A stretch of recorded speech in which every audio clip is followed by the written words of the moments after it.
मित्रों, देश में वर्तमान सरकार किस तरह के कानून लेके आ रही है, ये अपने आप में एक विवाद का विषय है। देश आगे जाना चाहिए, हम उसको पीछे ले जा रहे हैं।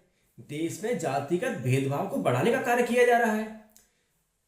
बीजेपी सरकार, जिसके प्रधान मोदी जी हैं, वे ऐसा काम कर रहे हैं, इसको देख के बड़ा आश्चर्य होता है। ब्रिटिश न्याय व्यवस्था के हिसाब से मैकाले ने जो भारतीय व्यवस्था को बदला, यहाँ की शिक्षा प्रणाली को बदला, तो समझ में आता है उन्हें भारत में गुलाम चाहिए थे। देश में जातिगत भेदभाव को बढ़ावा दिया, देश को फूट डालो और राज करो की नीति से चलाया। पर मोदी सरकार ये क्यों कर रही है, समझ में नहीं आता। अभी कुछ दिन पहले नीट के एग्जाम में -40% वाले भी सेलेक्ट कर लिए जाएंगे, यानी अयोग्य व्यक्ति भी डॉक्टर बन जाएगा, ये रूल आ गया था। अभी उस पर विवाद थमा नहीं था, अब एक नया रूल आ गया कि यूजीसी के माध्यम से एक ऐसा नियम आ गया है कि अब कॉलेज संस्थानों में छात्रों में आपसी भेदभाव बढ़ाने के लिए ऐसे नियम जारी कर दिए गए हैं जो SC, ST, OBC और जनरल कैटेगरी को दो भागों में बांटते हैं।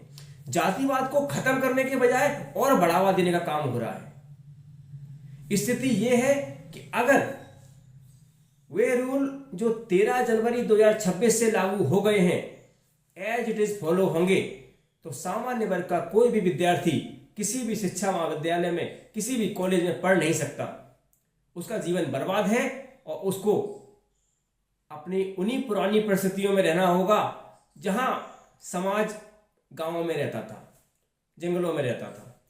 क्योंकि शिक्षा के मंदिर में तो जातिगत भेदभाव का एक जहर सरकार ने बो दिया है। ये क्यों किया गया, ये समझ से परे है। लोग वक्तव्य दे रहे हैं, बता रहे हैं और आंदोलन प्रारंभ हो चुके हैं, पर सरकार को इससे फर्क नहीं पड़ रहा। वोट बैंक की राजनीति इतनी हावी हो गई है और अब सामान्य जनता को भी दिखने लगा है कि सरकार सत्ता में बने रहने के लिए कुछ भी कर सकती है।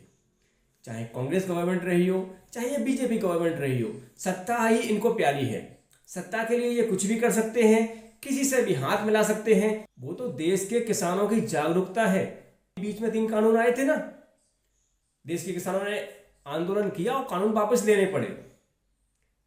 अब ये स्थिति यूजीसी के माध्यम से शिक्षा के क्षेत्र में डालने से कहीं ना कहीं भारत का भविष्य अब अंधेरे में जाने वाला है।